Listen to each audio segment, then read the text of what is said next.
Welcome to this episode of Pen to Paper Press Podcast. I'm Cindy Kochis. I enjoy spending time with best-selling authors, writers, editors, publishers, and creative souls to talk about the process of developing our stories to completing our works of art. Each episode is an opportunity for us to explore mindsets, pearls of wisdom, and the experiences that began our journey as a writer from the moment we put pen to paper. Dayna Colvin has joined me in the Pen to Paper Press virtual studio. She is a holistic, green living, wellness warrior mama, coach, and author. Welcome and congratulations on your newest storybook, Amy and Her Fairy Friends. Thank you. Thank you very much. You are welcome.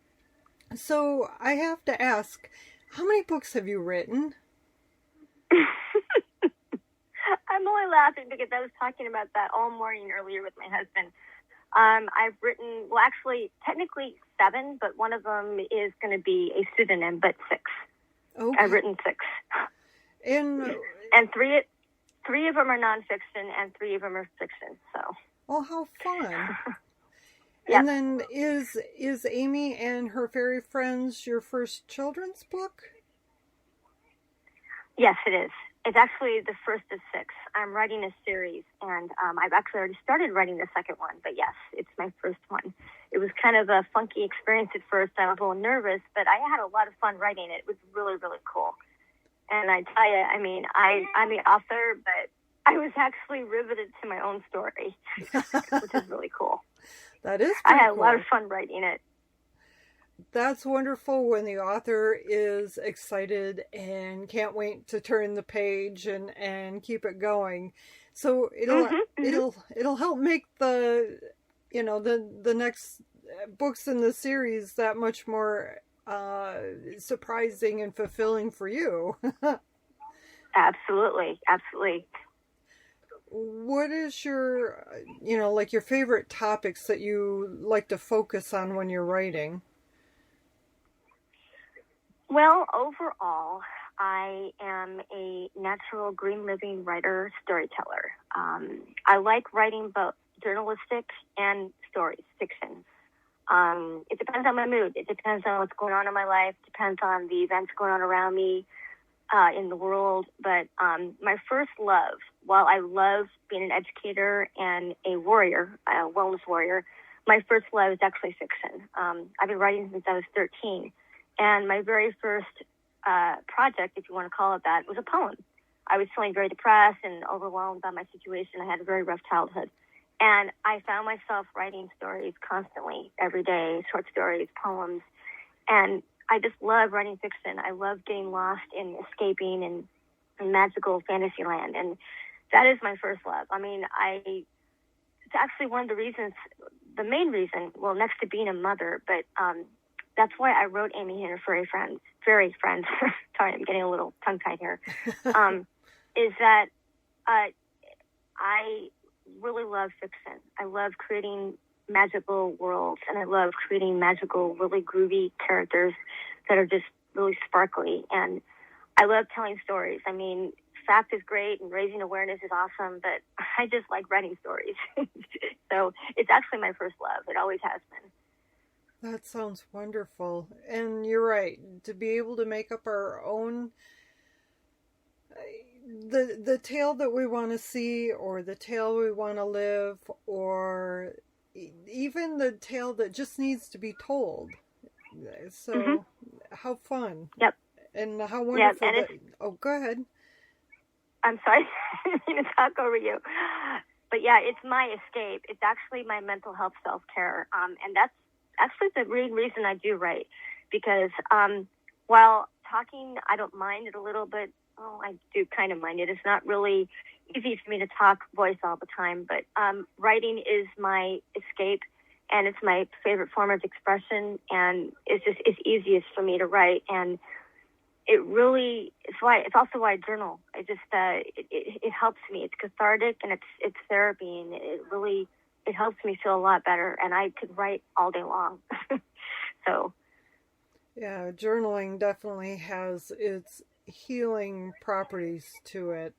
There's great benefits to it. So then, I was going to ask you who inspired you to explore, your imagination and the knowledge to write, but it sounds like it wasn't that somebody else inspired you to do it. It sounds more like you inspired yourself to do it, or am I wrong on that? I have a few inspirations. Let's see. Well, when I was younger, it was Judy Blume. But then I became a very alternative writer, and it was authors like Shirley MacLaine. Well, actually, on the fiction and nonfiction side, Shirley MacLaine, Dan Millman, and Doreen Virtue, and let me think, Jordan Avery. And I think the book is out of print, but one of my favorite novels I read about 30 years ago, or I think 30 years ago, it was called City of the Dreamers. The book made me cry. It was so beautiful. It was an environmentalist and essentially a dolphin lover, and a little boy was having a very hard time in his life, and this dolphin came and rescued him and became his friend and his mentor. And it's just, I cried the whole time. It was the most beautiful story I've ever read. And that and Way of the Peaceful Warrior, my God, I mean, those stories, they riveted me, and I fell back in love with being a storyteller after reading those. And I couldn't stop. It was like my favorite thing in the world. And they touched me so much. There's some other story and I can't remember. It may come back to me. Oh, also Doreen Virtue's Healing with the Fairies. That's such a cool book. I love it. I recommend it to anybody who loves fairies. It is the best. I love it so much. Well, thank you. That question kind of came to me this morning, that was something important to ask you was, who inspired you to write, explore your imagination. And oh, sorry, I who inspired me to write? Oh boy. Well, let's see. I tried to narrow it down to a couple, but there are a lot of them. Let's see. Mark Victor Hansen, Jack Canfield, but again, back to Doreen Virtue. Her writing is really cool, very innocent, very loving. Shirley MacLaine, also Dan Millman, but Doreen Virtue really, she really got my my storyteller spark going, and I really fell in love with her writing, and she inspired me a lot. She is a very gifted writer. She is. She definitely has. She's very poetic. Yes.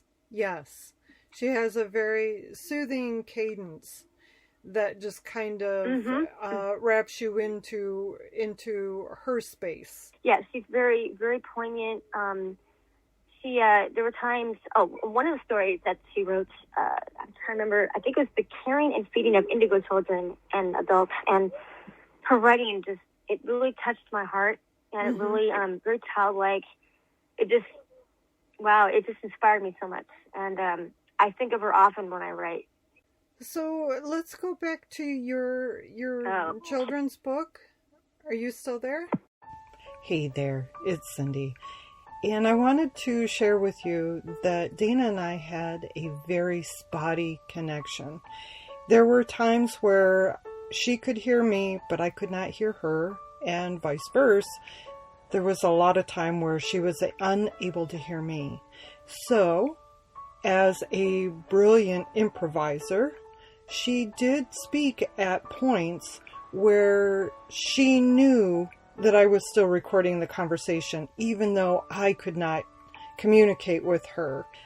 So I wanted to keep all of this because she shared some very honest and genuine information that really gives you an idea who Dayna really is and what inspires her and moves her pen across the page, which to me is priceless information, and I didn't want to just archive this.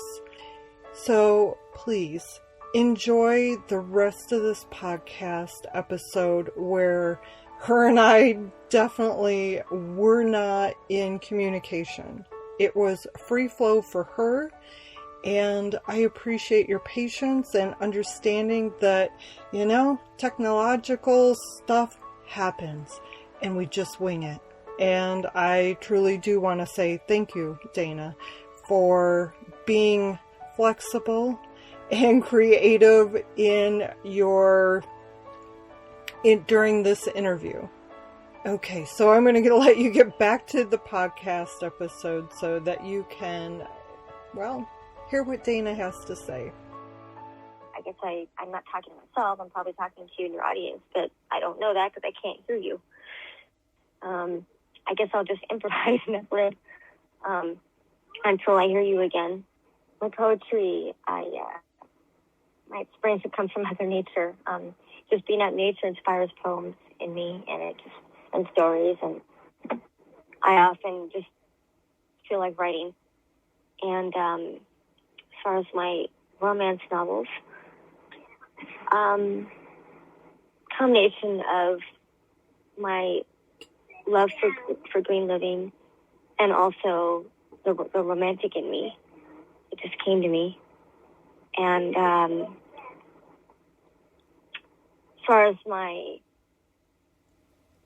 delicious healthy vegan cookbook, my organic beauty book, and my the one I can't remember, because I guess that was it. That came from, again, green living and feeling inspired to want to help people. And God, this really is a bummer. You're talking to me, I can't hear anything, and I'm just talking here.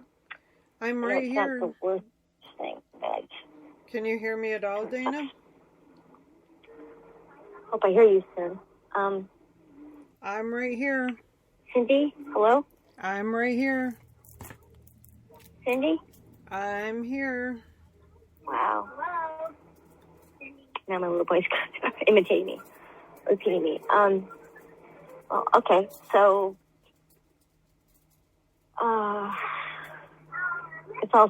it's what inspired my blog posts, my articles, my short stories.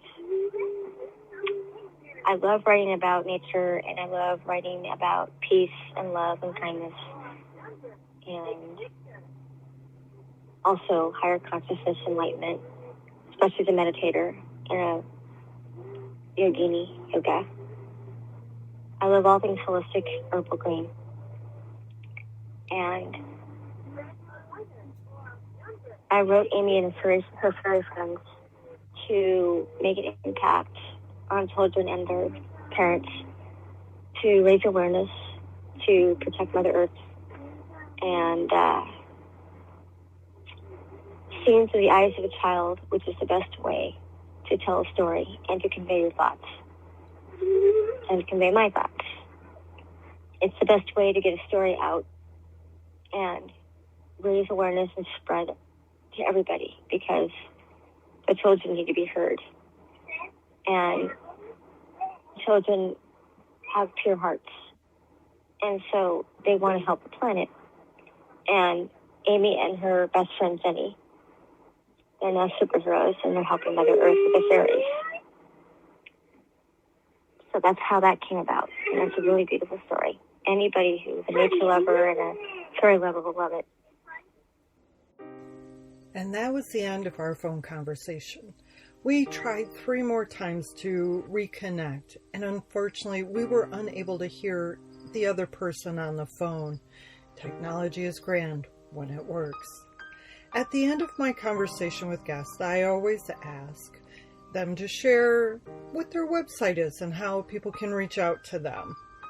Since I'm not able to reconnect with Dayna, I will let you know that it is wholeearthmama.com.